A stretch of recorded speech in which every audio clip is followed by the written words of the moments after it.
అయితే ప్రస్తుతం మనతో పాటుగా తొలి వెలుగు స్టూడియోలో తాటికొండ రాజయ్య మాజీ డిప్యూటీ సీఎం మనతో పాటు అందుబాటులో ఉన్నారు. సో ఆయన కూడా అనేక సార్లు ఎమ్మెల్యేగా గెలుపొందిన పరిస్థితి, డిప్యూటీ సీఎం కూడా పనిచేసిన పరిస్థితి. కానీ చివరికల్లా అనేక ఆరోపణలు ఎదుర్కొన్నారు. చివరాఖరణ టికెట్ కూడా రానటువంటి స్థితి కూడా రాజకీయంగా ఆయన్ని అణిచివేయబడింది అన్న రకంగా ఇటీవల కాలంలో తానే బీఆర్ఎస్ పార్టీకి రాజీనామా చేసిన సందర్భంలో చెప్పడం జరిగింది. ముందుగా వెల్కమ్ చూద్దాం.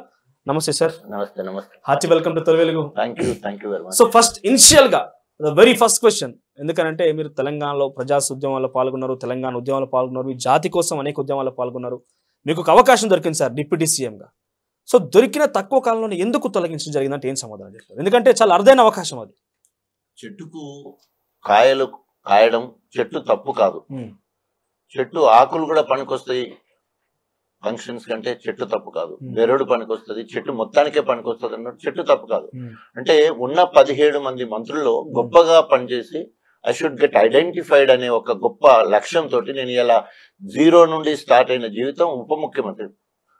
పశువుల కాపరిగా ఉన్న నేను పసిపిల్లల డాక్టర్గా ఉన్న నేను ఈ రాష్ట్రానికి తొలి ఉప ముఖ్యమంత్రి స్థాయికి వచ్చిందంటే కష్టం ఉంది. దాని ఇంకా గుర్తింపు పొందడానికి ఎన్ని మార్గాలు ఉంటే అన్ని మార్గాలు వెతుకుంటాను. అట్లాగే 7 నెలలు డిప్యూటీ సీఎం ఉన్నప్పుడు మొత్తం నేను అనుకుంటా తెలంగాణ రాష్ట్రం ఏర్పడ్డ తొలి వైద్య ఆరోగ్య శాఖ మంత్రిని, అవిభక్త ఆంధ్రప్రదేశ్ చూసుకున్నా కూడా నా ఇన్నోవేటివ్ ప్రోగ్రామ్స్, హాస్పిటల్ నిద్ర అనే కార్యక్రమం కావచ్చు, లేదా అన్ని పిఎస్సి నుండి మొదలు పెడితే ఉస్మానియా హాస్పిటల్ వరకు నిద్ర చేసే కార్యక్రమం కావచ్చు, ఏజెన్సీ ప్రాంతాలలో అంటే భద్రాచలం ఏజెన్సీ హాస్పిటల్ ఉంది, ఏరియా హాస్పిటల్, ఏటు నగరం ఏజెన్సీ హాస్పిటల్ ఉంది, ఏటు నగరంలో, ఉట్నూరులో, తర్వాత చెంచుపల్లి. అంటే అంతకుముందు ఏజెన్సీ ప్రాంతాలకు ఒక ఎమ్మెల్యేనే పోవడమే కాదు, అక్కడ రాత్రి పడుకోవడం, అందులో ఉట్టి ఎమ్మెల్యే కాదు ఉప ముఖ్యమంత్రి ప్లస్ ఆరోగ్య శాఖ మంత్రిగా ఉండిపోవడం అనేది ఇవన్నీ కూడా ఓర్చుకోలేను. అంటే జలసి.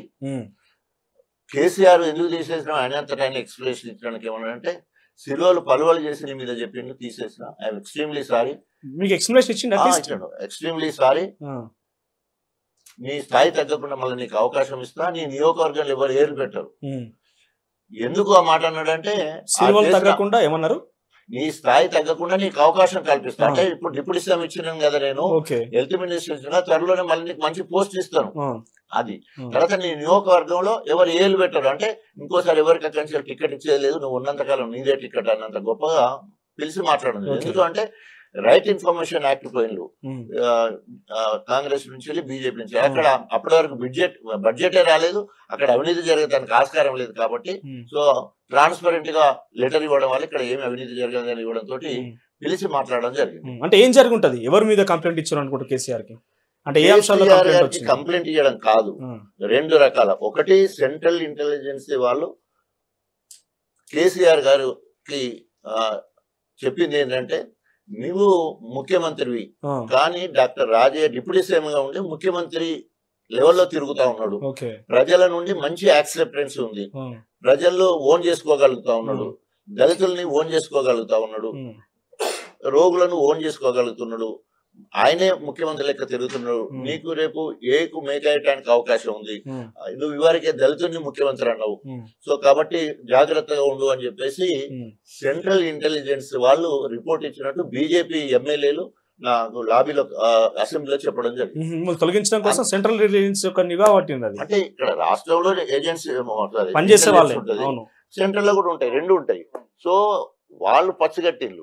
ఎందుకంటే ఇప్పుడు ప్రతిపక్షాలన్నీ కూడా ఎవరైతే బీజేపీ కానీ సిపిఎం కానీ లేకపోతే అప్పుడున్న టీడీపీ వాళ్ళు కానీ అంత రాజయ్యకు నేను బాగా చేస్తున్నాడు అంటే అందరూ అప్రిషియేట్ చేసే విధంగా నా యాటిట్యూడ్ ఉన్నది. సో అది నా కొత్త యాటిట్యూడ్ కాదు, నా అసలు నేచర్ అది, మేనరిజం. బాగా ప్రజలలో ఉండడం, ఆత్మీయతను పంచుకోవడము, తర్వాత సోషల్ రెస్పాన్స్, సామాజిక బాధ్యతతోటి కార్యక్రమాలు చేయడం. సో అట్లా పోవడం వల్ల ఎట్లా ఉంటుంది, తనకేసరి వస్తున్నప్పుడు భయం అవుతుంది ఎవరికైనా కూడా. సో అట్లా అట్లా సిలువలు పలువలు చేసిన సీనియర్ లీడర్లు అందరూ ఉండి కూడా నువ్వు ముఖ్యమంత్రి ఉండవు, నీకంటే ఆయన ఎక్కువ దిగుతుండవు, జోకులు వేసుకుంటూ నా మీద అనేక రకాలుగా చేసే కారణంతో ఆయన తట్టుకోలేకపోయాడు, అందుకే తీసేసాడు. మీ నియోజకవర్గం ఏలు పెట్టి అన్నటువంటి కేసీఆర్ మీ నియోజకవర్గానికి సంబంధించిన కడియం శ్రీహరికి మళ్ళీ మీ స్థానంలో డిప్యూటీ సీఎం అవకాశం కల్పించారు. డిప్యూటీ సీఎంకి అవకాశం కల్పించండి. ఇప్పుడు ఎమ్మెల్యేగా నాకు తీసేసి ఆయనకి నుప్పు మీద కారం చదివే. అందుకనే తప్పని పరిస్థితులలో ఇంత గొప్పగా విధేయుడుగా వీర విధేయుడుగా ఉన్న నన్ను తీసేసి చెప్పుడు మాటలు చెప్పించి అక్కడ బీఆర్ఎస్ పార్టీ కేసీఆర్ కున్నారా ప్రజలకున్నారా? ప్రజలకు వీర విధేయుడిగా ఉండే వచ్చే మంచి పేరును చూసి అక్కడ సిల్వలు పలువ చెప్పడం వల్ల తీసేయడం అయింది. ఒక నాయకుడిని నమ్మి అధికార కాంగ్రెస్ పార్టీని ఎమ్మెల్యే పదవికి రాజీనామా చేసి మళ్ళీ ఉద్యమంలో తొలి దళితుడిగా వచ్చిన నేను ఎదుగుతున్న క్రమంలో నా ఉరుకుతున్నప్పుడు కాళ్ళేరు కొట్టినట్టు ఉప ముఖ్యమంత్రి తీసేయడం, అయినా కూడా రాజయ్య స్వార్థం కోసం ఉప ముఖ్యమంత్రి గారు తీయగానే పార్టీ మీద విరుచుకుపడ్డాడు లేదా నాయకుడి మీద విరుచుకుపడ్డాడు అని కూడా ఇంకా మరింత ఏదో తపస్సు చేస్తున్నప్పుడు అనేక రకాల అడ్డంకులు వస్తుంటాయి. వర్షం పడుతుంటది, అగ్ని వర్షం కురుతుంటది, చెట్లు సేమలు గాలి అయినా కూడా ఎట్లయితే ఓం ఓం అని అంటారో నేను కూడా కేసీఆర్ పేరుని అట్లా తలుచుకుంటూనే ఉన్నా.